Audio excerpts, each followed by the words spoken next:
اعوذ باللہ من الشیطان الرجیم بسم اللہ الرحمن الرحیم سبحانک لا علم لنا الا ما علمتنا انک انت العلیم الحکیم۔ محترم سامعین اکرام، جیسا کہ آپ حضرات کے علم میں ہے کہ سورۃ فاتحہ کا تعارف ہو رہا ہے، آج کے دن ہم 3 باتیں پڑھیں گے۔ نمبر 1، سورۃ فاتحہ کا خلاصہ۔ نمبر 2، نبوت پر 10 دلائل۔ اور نمبر 3، فاتحہ کو ام القرآن کہنے کی وجوہات میں سے چند وجوہ۔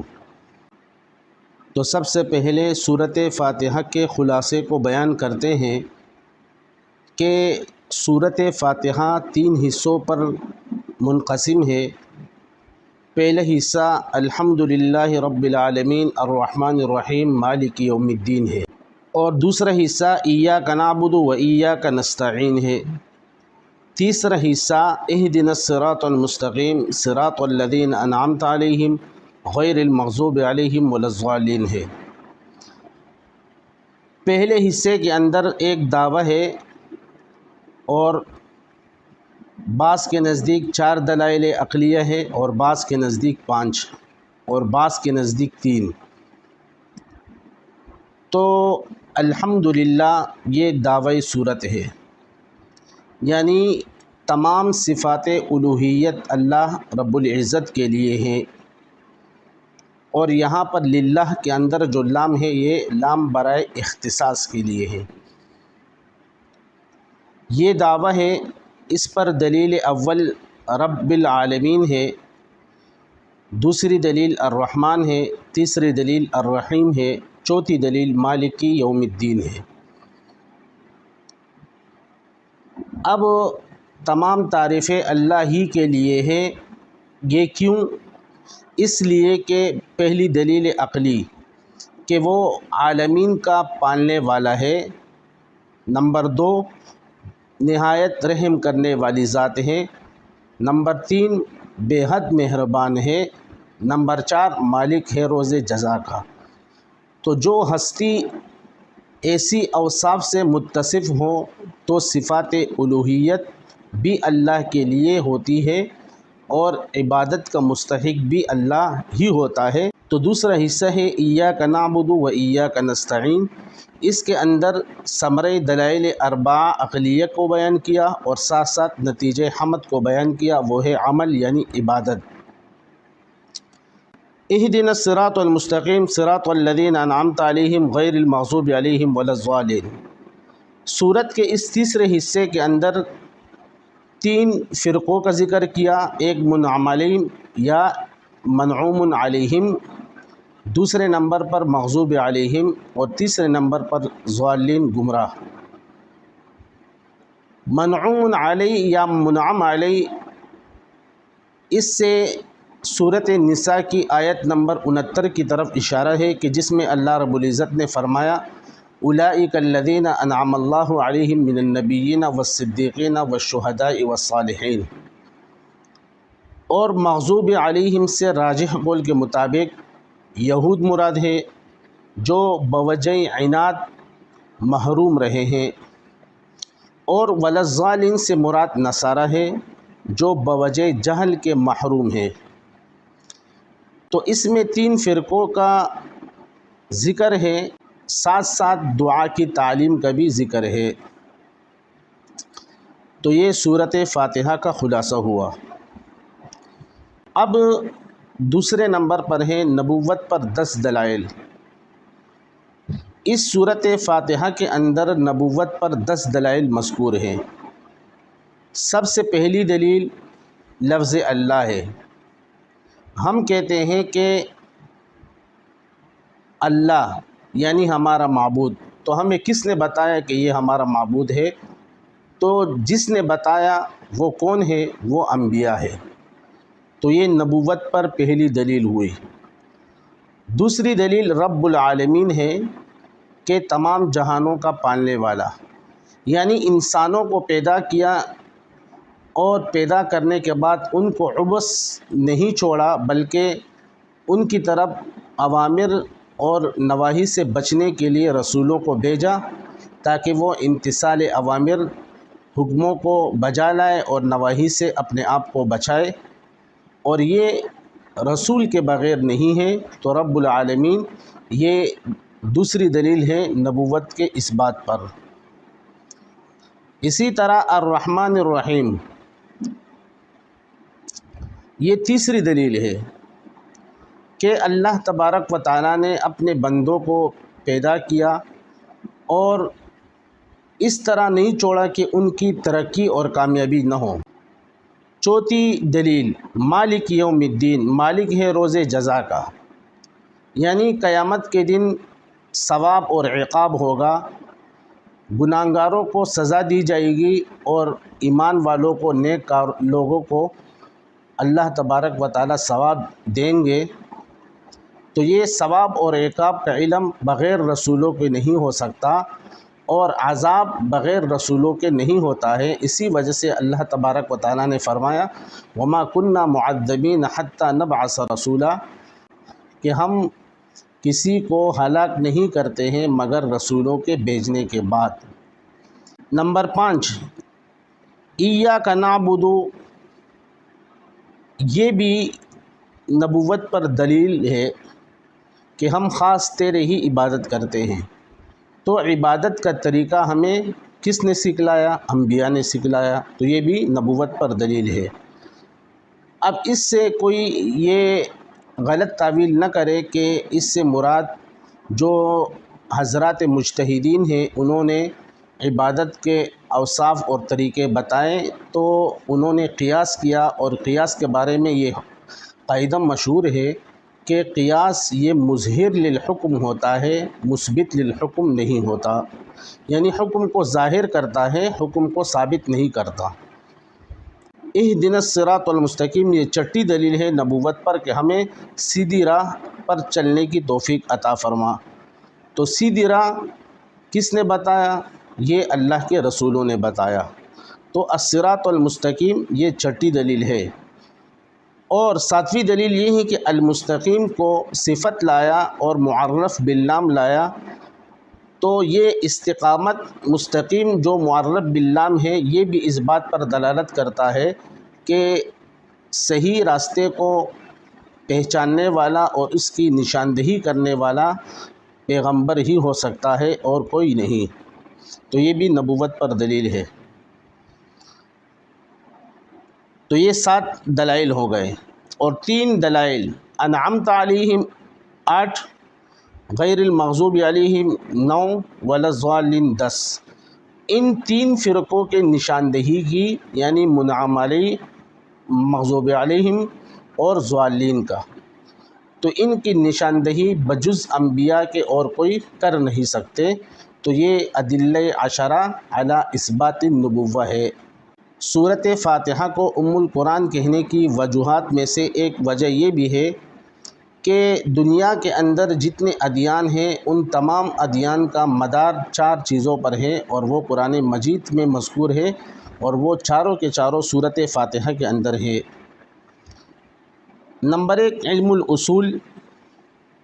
اب علم الاصول کے اندر 4 چیزیں ہیں: ذات باری تعالیٰ، صفات باری تعالیٰ، معاد اور نبوت، ان کی معرفت۔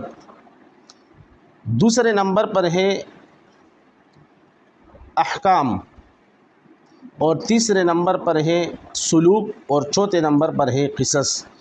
تو ایاک نعبد میں احکام کی طرف اشارہ ہے، اور ایاک نستعین میں علم السلوک کی طرف اشارہ ہے، اور اہدنا الصراط المستقیم صراط الذین انعمت علیہم غیر المغضوب علیہم ولا الضالین، اس میں علم القصص کی طرف اشارہ ہے۔ تو الحمدللہ یہ اصول معرفت میں سے پہلے نمبر پر ذات باری تعالیٰ کی معرفت ہے۔ تو ذات کی معرفت لفظ اللہ سے ہوئی، رب العالمین الرحمن الرحیم یہ صفات ہیں، اور اسی طرح مالک یوم الدین، مالک ہے روز جزا کا، یہ معاد ہے، اور انعمت علیہم سے نبوت ثابت ہوتا ہے، تو یہ علم النبوہ ہے۔ نمبر 1 ذات، تو ذات الحمدللہ۔ نمبر 2 صفات رب العالمین 1 الرحمن، 2 الرحیم، 3۔ اسی طرح افعال، تو ایاک نعبد یہ افعال ہے، اسی طرح معاد مالک یوم الدین یہ معاد ہے، اسی طرح صراط مستقیم اہدنا الصراط المستقیم یہ صراط مستقیم ہے، اسی طرح نمبر 6 پر ہے تزکیہ اور تحلیہ، یہ ایاک نستعین علم السلوک اور صراط مستقیم سے تزکیہ اور تحلیہ کا ثبوت ہے، اور 8ویں نمبر پر ہے اولیاء پر انعام، تو انعمت علیہم، لیکن امام غزالی رحمۃ اللہ علیہ فرماتے ہیں کہ سورۃ فاتحہ کے اندر علم الفقہ اور علم الکلام مذکور نہیں ہے۔ شیخ القرآن شیخ طاہر پنجبیری رحمۃ اللہ علیہ فرماتے ہیں کہ اس میں امام غزالی رحمۃ اللہ علیہ سے تسامح ہوا ہے، تو امام غزالی رحمۃ اللہ علیہ نے 8 علوم کو ثابت کیا سورۃ فاتحہ کے اندر، اور اسی طرح امام غزالی رحمۃ اللہ علیہ فرماتے ہیں کہ 10 چیزوں میں سے 8 چیزوں کا علم سورۃ فاتحہ میں ہے اور 2 چیزوں کا علم نہیں ہے، یعنی علم الفقہ اور علم کلام کا۔ تو شیخ القرآن شیخ طاہر پنجبیری رحمۃ اللہ علیہ فرماتے ہیں کہ دراصل یہاں پر امام غزالی رحمۃ اللہ علیہ سے تسامح ہوا ہے، ان 2 چیزوں کا علم بھی سورۃ فاتحہ کے اندر ہے، وہ ہے علم فقہ۔ تو علم فقہ کا اثبات ایاک نعبد سے ہے کہ ہم خاص تیرے ہی عبادت کرتے ہیں، تو عبادات نماز، اسی طرح زکوٰۃ، صلاۃ، حج یہ تمام کے تمام عبادات ہیں، اور علم الفقہ میں ان عبادات سے ہی بیس کی جاتی ہے، تو اس میں علم الفقہ کی طرف اشارہ ہے، اور ایاک نستعین ہم خاص تجھ ہی سے مدد مانگتے ہیں، اور اب مدد مانگنا صفات کے ذریعے سے ہوتا ہے، ذات کے ذریعے سے ہوتا ہے، تو اب اس میں علم الکلام کی طرف بھی اشارہ ہے۔ اسی طرح تیسرے نمبر پر سورۃ فاتحہ کو ام القرآن کہنے کی وجہ یہ ہے کہ سورۃ فاتحہ کو ام القرآن کہنے کی وجہ ایک یہ بھی ہے کہ آیات قرآن مجید 2 قسم پر ہیں، ایک ہے علمی، ایک ہے عملی۔ تو الحمدللہ رب العالمین الرحمن الرحیم مالک یوم الدین یہ علمی ہے، اور ایاک نعبد و ایاک نستعین سے الی آخرہ ولا الضالین تک یہ عملی ہے۔ اسی طرح اس کو ام القرآن کہنے کی ایک وجہ یہ بھی ہے کہ امام ابو عبداللہ المارزی رحمۃ اللہ علیہ نے فرمایا کہ قرآن مجید 3 قسم پر ہے۔ نمبر 1 قصص، تو اس میں اہدنا الصراط المستقیم صراط الذین انعمت علیہم غیر المغضوب علیہم ولا الضالین، علم القصص کی طرف اشارہ ہے۔ دوسرے نمبر پر ہے احکام، تو ایاک نعبد و ایاک نستعین میں احکام کی طرف اشارہ ہے، اور تیسرے نمبر پر ہے اوصاف، تو للہ رب العالمین الرحمن الرحیم مالک یوم الدین یہ اوصاف کی طرف اس میں اشارہ ہے۔ اسی طرح سورۃ فاتحہ کو ام القرآن کہنے کی وجہ ایک یہ بھی ہے کہ حضرت مولانا حسین علی صاحب نور اللہ مرقدہ نے فرمایا کہ قرآن مجید کے اندر 5 صورتیں ایسی ہیں کہ جس میں اللہ تبارک و تعالیٰ نے قرآن مجید کی ابتدا اور افتتاح الحمدللہ سے کی ہے، تو ایک سورۃ فاتحہ ہے، اور دوسرے نمبر پر سورۃ انعام ہے، اور تیسرے نمبر پر سورۃ کہف ہے، اور چوتھے نمبر پر سورۃ سبا ہے، اور 5ویں نمبر پر سورۃ فاطر ہے۔ تو دراصل یہاں پر 4 چیزوں کی طرف اشارہ ہے۔ قرآن مجید کے اندر 4 قسم کی چیزیں ہیں۔ نمبر 1 تخلیق، کہ تمام چیزوں کو پیدا کرنے والی ذات صرف ایک ہے، وہ اللہ ہے، تو یہ الحمدللہ سے لے کر سورۃ انعام تک جتنا حصہ ہے، اس حصے کے اندر زیادہ تر ان دلائل کو ذکر کیا جائے گا کہ جس میں یہ مذکور ہو کہ ہر چیز کا خالق صرف اللہ ہے۔ پھر سورۃ انعام سے لے کر سورۃ کہف تک اس میں زیادہ تر ان دلائل کا تذکرہ ہوگا کہ جس میں یہ مذکور ہو کہ تمام چیزوں کو پالنے والی ذات اللہ رب العزت ہے۔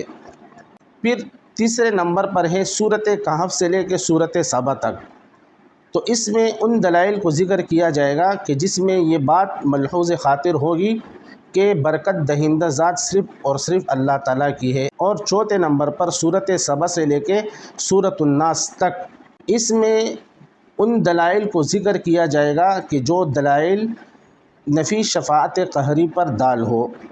تو قرآن مجید کے اندر یہ تمام کے تمام علوم سورۃ فاتحہ کے اندر اللہ رب العزت نے بیان کیا ہے، وہ اس طور پر کہ الحمدللہ اس سے خالقیت کی طرف اشارہ ہے، یعنی سورۃ فاتحہ سے لے کے سورۃ انعام کے حصے تک، کیونکہ لفظ اللہ یہ وصف مشہور ہے اور یہ علم ہے اور اس کی تعریف شرح تہذیب کے اندر یہ کی ہے کہ عالم لذات الواجب الوجود المستجمع لجمیع صفات الکمال، تو اس میں خالقیت کائنات کی طرف اشارہ ہے۔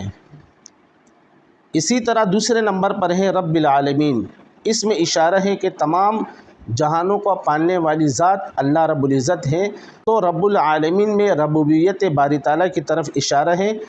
رب العالمین کہ تمام جہانوں کا پالنے والا، اس سے اشارہ ہے سورۃ انعام سے لے کر سورۃ کہف تک، کہ جس میں ایسے دلائل مذکور ہوں گے کہ جو دلائل ربوبیت باری تعالیٰ پر دال ہوں گے۔